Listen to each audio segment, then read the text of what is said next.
So I'd like to a wee word for the moaning minis and the unionist side who say now is not the time for Scotland and now there's more pressing issues.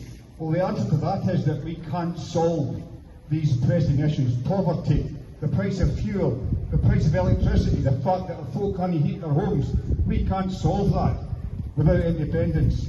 We need independence to make our people, to give them the right to live in a warm house with a good job, without fear of poverty or where the next income is coming from. That's what independence is all about, so that Scotland can once again take its place in the family of European and world nations.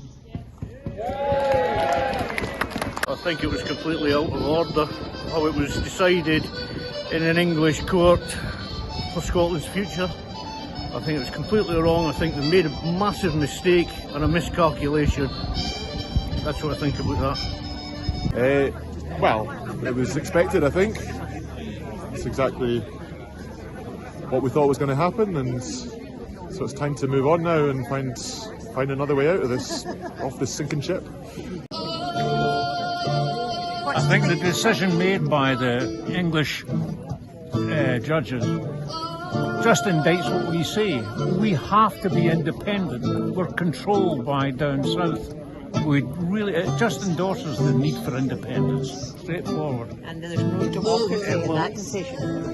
There's no democracy. It's mob rule by any other name, and we will never win that argument. We're outnumbered, grossly outnumbered.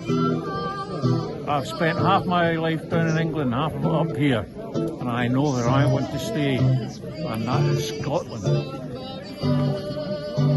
Well, I think it was only to be expected, and I think it was the wrong thing for us to ask the English whether they would allow Scotland to be free, because clearly the English depend on Scotland's resources. I think the way we should have done it was to actually have the Scottish Parliament, democratically elected by the people of Scotland, pass a law empowering it to hold a referendum, and actually to remind people that we're in a treaty of union, not a situation where England has assumed the title deeds of Scotland. 2022 hereby reaffirm that it is the right of the people of Scotland and no other persons of government to decide their constitutional future. Note, despite Scotland's unassailable case, UK government's avowed position to refuse to agree the transfer of powers to the Scottish Government for further independence referendums, believe that anti-democratic stance to be immutable by reason of the UK Government's determination to maintain the integrity of the British state at all and any cost, its belief that any vote for independence would result in Scotland becoming an independent country, its consequent fear that such an outcome would further diminish its perceived standing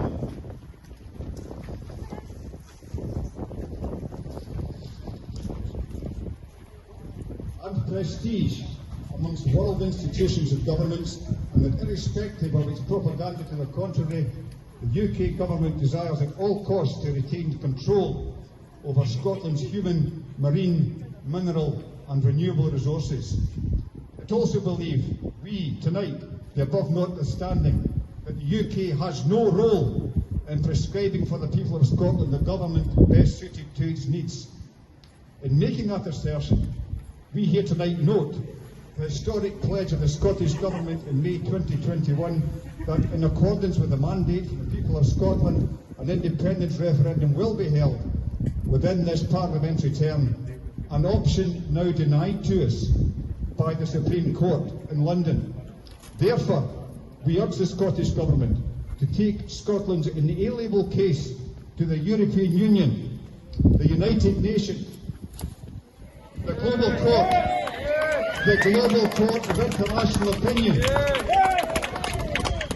in order to ensure Scottish democracy prevails in this, the 316th anniversary of the burning of the Articles of the Treaty of Union by the citizens of Dumfries in 1706, a treaty forced upon our country against the popular will of the nation.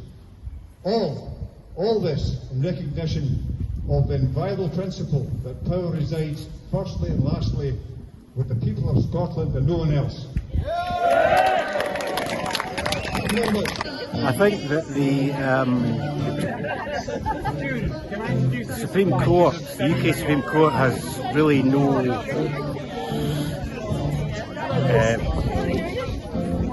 what's the word, competence to deny people in Scotland a referendum. And I would think I would contrast it with the Northern Irish situation, where they are guaranteed through the Good Friday Agreement a referendum every 7 years if they vote for one. It's over 8 years since we've had one, and we're being told that we can't have another one. It's just ridiculous. What did you think about the hearing today? It's a dictatorship. The box are denied as well. I think it'll wait people up from Scotland that are maybe undecided to vote yes, because that's all I've heard all day. People that are not politically inclined have been saying definitely voting yes. Which is good for Scotland. But I think it'll let the world see as well. People in England might wake up a bit more. I think they already are waking up in England as well. Yeah. And I think it'll be good for England, Wales, Ireland and Scotland in a way. And I think, because it's seeing the corruption, the walks of denying, We see what happened in Ireland all those years. Forcing the Irish people down. They're forcing us down. We think we'll just bend over. It's not going to happen. Well, the hearing is not a surprise, although disappointing. But I think from the Scottish point of view, we have is a lot more resources than what the people in Catalonia they had in 2017, because it's more democratic tradition in this country than what we have. And I know the people who want independence in Scotland, they don't expect, even if they were going to the unilateral way, they didn't expect the police would behave like they behaved 5 years ago in Catalonia, which was a disgrace, and they show their colours very, very much.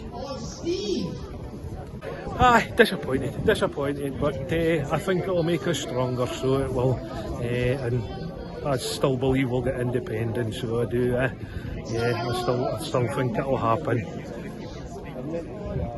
Very unhappy. I feel there's a lot of hypocrisy involved when we can leave the EU, but we're not allowed, Scotland is not allowed to leave the UK.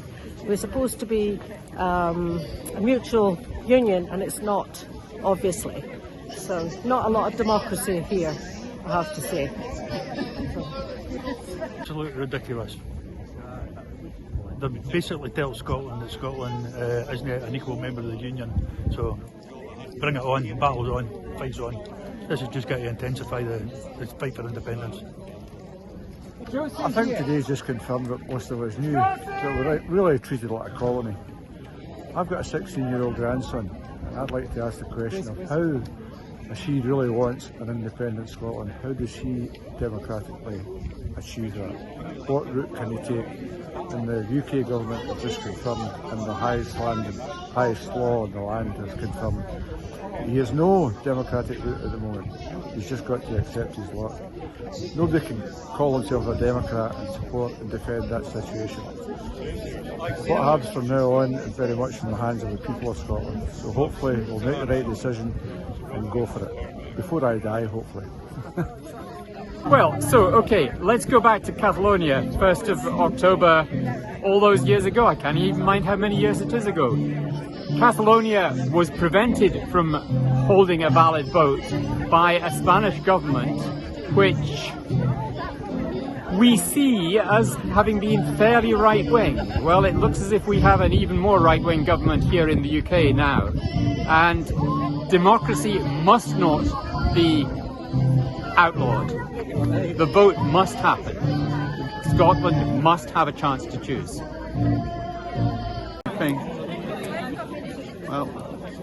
What did you think of the ruling today? Pardon? What did you think about the ruling today? I think that's a stupid idea. I think Scotland should have the right for voting.